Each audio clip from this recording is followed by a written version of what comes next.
Az első stimulációm nem sikerült, pedig úgy mentem oda, hogy ikerterhesség lesz, és nagyon termékeny vagyok.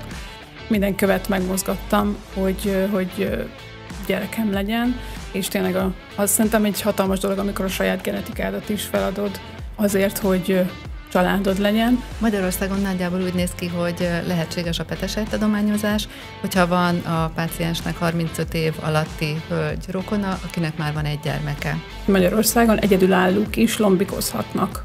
Egy terhet tesz az emberre nőként az, hogy elmúltál 30, aztán elmúltál 33, és közben te is tudod, hogy persze biológia órát ketyeg, akármilyen módon, akármilyen alternatívával, így vagy úgy, de családot szeretnék.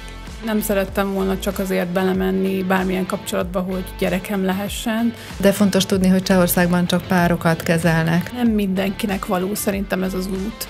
Ugyanúgy, ahogy nem mindenkinek való gyermek. Sokaknál ez egy fal, tehát hogy párkapcsolat nélkül nem mernek tovább menni, vagy nem akarnak tovább menni. Sőt, egyfajta nyugalom volt bennem, hogy egy fiatal donortól. Mi van, hogyha nem tudom elfogadni a sajátomként, vagy mi van, ha nem fogom úgy szeretni, és borzasztó, amikor az ember ilyennel marcangolja magát. Tehát félsz magadtól. Szerintem nagyon tisztelték a bátorságodat, azt, hogy ezt meglépted, és azt mondod, hogy ide lőjetek, most ki merjene bármit mondani. Hogyha minél többen nyíltak vagyunk ezzel kapcsolatban, és elmondjuk a történetünket, annál többen tudnak róla, hogy egyrészt ez lehetséges, nincsen mögött semmilyen olyan dolog, amit szégyelni kellene.